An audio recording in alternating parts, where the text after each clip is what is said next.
Welcome to All Book 21 Days Challenge. In this series, we're bringing to you 21 life-changing books that you could read during this lockdown period and make best use of your time.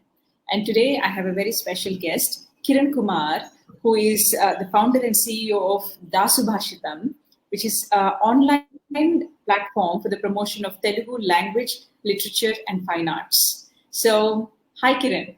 Hello, Mallika. And welcome to All Booked. And thank you so much for doing this at a short notice. My pleasure, truly. So please talk to me about the book that has inspired you the most. So it's a book that I've recently read, as recently as 1 week ago. It is called The Truth About Spiritual Enlightenment, Bridging Science, Buddhism and Advaita Vedanta. I could show you a picture of it. Yes, please. Yeah. I don't know if this... Yeah, can you bring it to the center? Yeah, we got it. So I think there is a... Yeah. Got it, yes. So this is written by actually a little known guy called P. Shanmugam. And the beauty of this book is, as I said, it's by an almost unknown person called P. Shanmugam, who lives in Tirunelveli.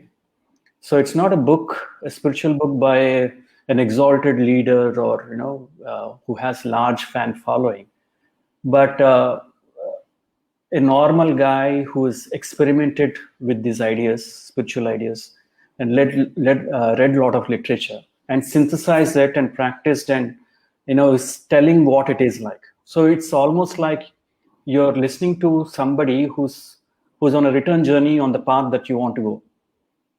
Fantastic. So that's the feeling, and that's what's captivated me about this book. Wonderful. So how did it change your perspective or your life?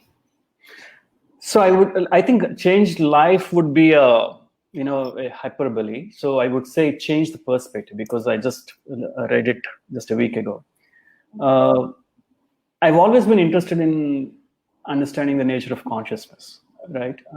My approach to meditation and mindfulness was not so much about, the good outcomes of it, but more about, I thought of them as byproducts mostly. But understanding the true nature of consciousness is as a subject, it's of deep interest to me. And over the years, I've seen thousands of videos, maybe thousands, not thousands, but hundreds of videos, and listened to podcasts and read a lot of books. And I came across this book, which neatly synthesized and tied up the different essence of many sources, and gave a practical guide to anybody and everybody who's interested in following or taking up this path. So that is I can outline three things that are outcomes of this book or specialties of this book. It is presenting only what is practical, number one, and the use of very, very simple language, and that anyone can put into practice without the need to take big leaps of faith, and making it accessible to everyone. So that's the specialty of this book, and it gave me the confidence that I could go deeper into my practice. That's wonderful. We've been doing this for 19 days now, and usually I do not influence the guests at all on what book to pick. It is absolutely up to them. And I was really hoping somebody would actually pick up this topic of spirituality, and there would be some book about it. And when you mentioned this book, I was delighted. So thank you for that. So tell us about, could you please talk to us about some insights from this book? Sure. So insights are that,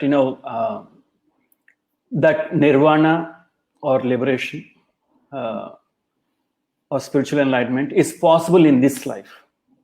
Okay. Now, if you look at what has been told to us all along is that it takes years and years of practice and, austere penance, and you have to stand on one leg and have anthills all around you. That kind of, visuals that were fed to us, it's all not so. For non-Indian audience, this is actually a very Indian way of looking. Yes. And even in Buddhist or other practices, they say it takes years, and the concept of karma, multiple births, it takes such a long practice to achieve that. That is, the book takes a different view, that it is possible and in this life, right? What it spends a good part of the book. A good part of the book is also he tells us what spiritual enlightenment is, and that's the title of the book, right? I mean, the title is The Truth About Spiritual Enlightenment. So he discusses things like what is enlightenment, right? So I would like to interrupt you there. As per you, after reading this book, what is spiritual enlightenment? Spiritual enlightenment is understanding the true nature of your consciousness. The thing is, it's said that we already are pure. So they say spiritual enlightenment is not a journey, right? It is only unmasking, or it's only clearing the fog, that the balance of impurity, or our emotions and our thoughts on top of that. So it's clearing that, and that is when you realize that, they say it is boundless bliss. They don't use happiness. It's actually a state where everything is just is. Yes. Right. So that is what is discussed in this book, and so he talks about. He compares, what is generally understood as spiritual enlightenment in other traditions, and he says what he is talking about, right? Mm-hmm. He also discusses the downsides of spiritual enlightenment. So he says that there is a reintegration phase.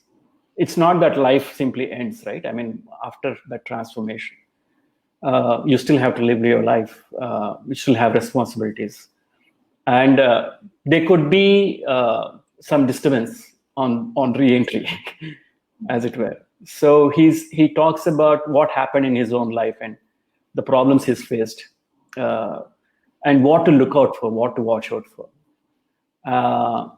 and then he talks about how it has changed his life, his outlook. Because it's coming from his personal experiences, and as I said, because it's not like somebody who is higher up is passing down that wisdom, and it's coming purely from his own personal experience, and it's put in a beautiful, honest way.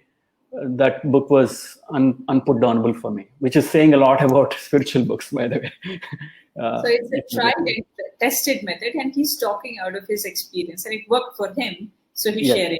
So that's and all this is you can experiment it in your own lab of your mind, right? I mean, he presents the literature, and he presents it from the Vedantic philosophy, the Buddhist philosophy, and the psychology from science. Mm-hmm. And he says, where these ideas come from. He talks a lot about our biases, which is very, very interesting. There's an ego called spiritual ego as well. Oh, sorry? Right? There's an ego called spiritual ego.